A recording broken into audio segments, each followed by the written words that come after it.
এক বাবা এসে বললেন, ওমরে ফারুক আমার ছেলে কথা শোনে না, বেয়াদব। ওমরে ফারুক ছেলেরে ডাকলেন, বাবা তুমি তোমার আব্বাজানের কথা শোনো না, এটা তো কবিরা গুনাহ। ছেলে বলে, ওমরে ফারুক সব দায়িত্ব আল্লাহ ছেলে মেয়েদেরকে দিয়েছে, বাবা মাকে কোনো দায়িত্ব দেয় নাই? ওমরে ফারুক বললেন, অবশ্যই দায়িত্ব দিয়েছে। তাহলে বলেন আমার বাবার দায়িত্ব কি? উনি বললেন, প্রাইমারিলি প্রথমত 3 দায়িত্ব। পৃথিবীর প্রতিটি বাবার উচিত ছেলেদের মেয়েদের জন্য ভালো মায়ের ব্যবস্থা করা। 2 নম্বরে সুন্দর তার একটা নাম রেখে দেয়া। 3 নম্বর ইউআল্লিমাহুল কিতাব, তার আল্লাহর কিতাব শিক্ষা দেওয়া। এবার ছেলেকে আমার আব্বা 3টার একটাও করে নাই।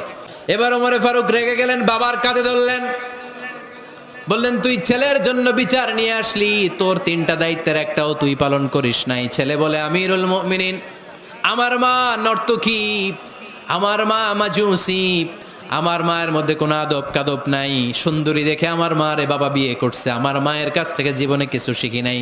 2 নাম্বার সাম্মানি খানফাসা, আমার বাবা আমার নাম রেখেছে চামচিকা।